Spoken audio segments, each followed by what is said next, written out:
On raconte qu'il ne faut jamais approcher le lac quand il ne reflète plus rien.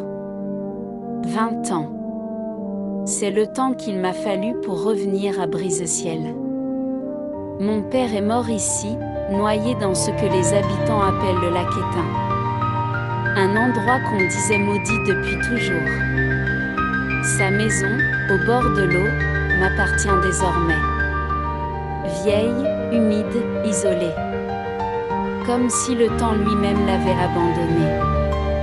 Cette nuit-là, j'ai entendu quelque chose.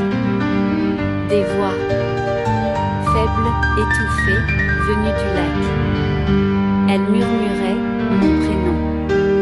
En fouillant la maison, j'ai trouvé un vieux carnet, celui de mon père. Ces mots étaient tremblés, griffonnés, comme s'il avait eu peur d'écrire. Le lac n'est pas de l'eau, c'est une porte. Quand il devient noir, ce n'est pas le ciel qu'il reflète, mais l'autre côté. Cette phrase m'a hanté toute la nuit. J'ai voulu comprendre. Je suis allée jusqu'au lac. L'eau ne bougeait pas une ride. Comme du verre. J'ai lancé une pierre. Aucune onde. Rien.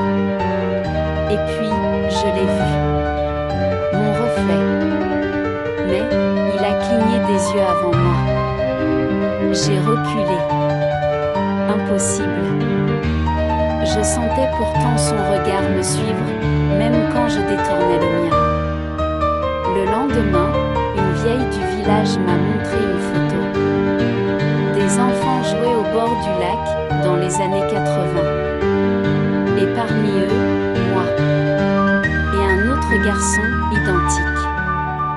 Mon reflet, vivant. Elle m'a juré qu'il n'y avait qu'un seul enfant ce jour-là. Et que le lac avait gardé quelque chose de moi. Cette nuit, tout a changé. Mon miroir, mon reflet me souriait. Lentement. Comme s'il savait quelque chose que j'ignorais. Sa bouche bougeait, pas la mienne. J'ai brisé le verre. Mais à travers les éclats, je voyais le lac, là, derrière le mur. Dans le plancher, j'ai trouvé une cassette. Mon père y parlait, les yeux vides, la voix tremblante. En 1985, on a voulu drainer le lac. Mais il y avait quelque chose. L'eau revenait. Toujours. Et ceux qui l'ont regardé trop longtemps ont été remplacés. Remplacés. La nuit suivante, la tempête a éclaté. L'eau a commencé à monter. Jusqu'à la porte. Jusqu'aux fenêtres. Et dans le grondement, j'ai entendu ma propre voix. En bas. Quand je suis arrivée dans l'entrée, il était là. Moi. Trempé. Immobile. Souriant. J'ai voulu fuir, mais l'eau m'a saisie. Froide. Vivante. Au matin, le lac était calme. Le soleil pâle se levait sur Brise-Ciel. Un pêcheur a dit m'avoir vu, assis sur le quai. Le regard tranquille. Mais dans l'eau, mon reflet ne bougeait pas. Je ne sais pas combien de temps je suis resté inconscient. Quand j'ai rouvert les yeux, la maison était différente. L'air semblait plus dense, plus froid. Les murs suintaient d'humidité. Quelqu'un marchait à l'étage. Lentement. Le plancher gémissait à chaque pas, comme s'il se souvenait de moi. J'ai murmuré, « Qui est là ?» Et la voix m'a répondu. « Toi !» C'était mon propre ton, mais plus grave. Plus ancien. Le lac m'appelait. Chaque nuit, plus fort. J'ai fini par sortir, malgré la pluie. L'eau était noire. Et dessous, des visages. Des dizaines de visages. Certains flottaient, immobiles, d'autres me fixaient. Et au milieu, le mien. Il a ouvert la bouche, et j'ai compris, ce n'était pas un reflet. C'était un souvenir, prisonnier. Rejoins-nous. Cette nuit-là, je n'ai pas dormi. Les murs respiraient. Le lac frappait contre la maison. Et au milieu du vacarme, une seule phrase revenait, « Il faut rendre ce qui ne t'appartient pas », je l'ai vu à nouveau. Mon double. Il me ressemblait parfaitement, sauf les yeux. Ses yeux étaient vides. Comme si derrière eux, il n'y avait rien. Pourquoi moi? Parce que tu es resté vivant. Il m'a saisi. L'eau s'est engouffrée partout. Dans mes poumons. Dans ma tête. J'ai senti qu'on échangeait nos places. Au matin, le soleil se levait sur Brise-Ciel. Le lac était redevenu tranquille. Si calme qu'il en paraissait faux. Je me suis assis sur le quai. L'air sentait la terre mouillée. Dans l'eau, mon visage me fixait. Mais quelque chose n'allait pas. Mon reflet ne bougeait pas. Pas un clignement. Pas un souffle. Comme s'il attendait que je réalise que je n'étais plus celui au-dessus, que je regardais le monde depuis dessous. Ici, tout est silencieux. Je vois la surface, floue, brillante. Parfois, quelqu'un s'approche. Et je chuchote son prénom, comme on l'a fait pour moi. Ils sont des centaines, désormais. Prisonniers du reflet.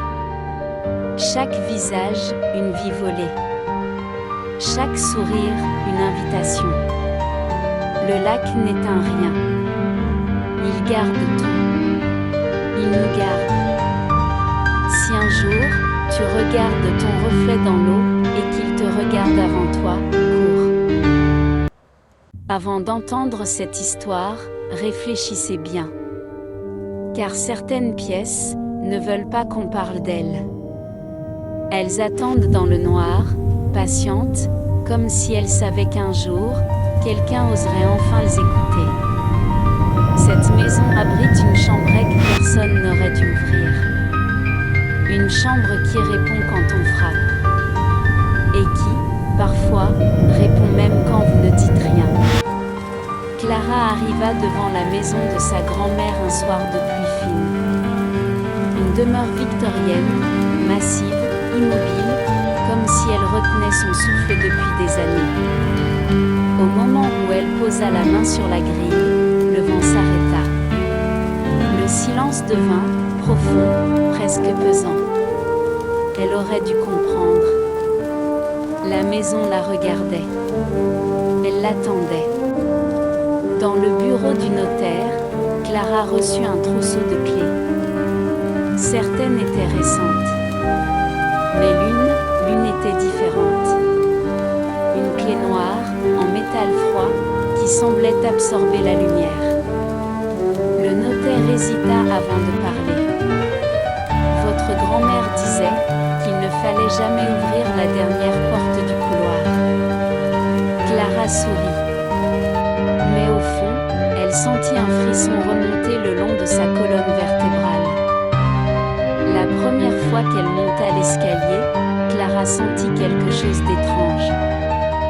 Le couloir était trop long. Comme si la maison l'étirait quand elle ne regardait pas. 4 portes, comme sur le plan. Puis, une cinquième. 2, 3, Une porte 4, noire, sans poignée, 5. qui n'avait rien à faire là.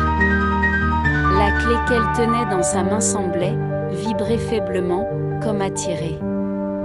Quand elle s'approcha, un froid glacial traversa le bois de la porte. Elle posa son oreille. Toc, toc, toc, 3 petits coups, doux, réguliers, comme si quelqu'un tapait du bout du doigt. Clara recula d'un pas, le cœur battant. La maison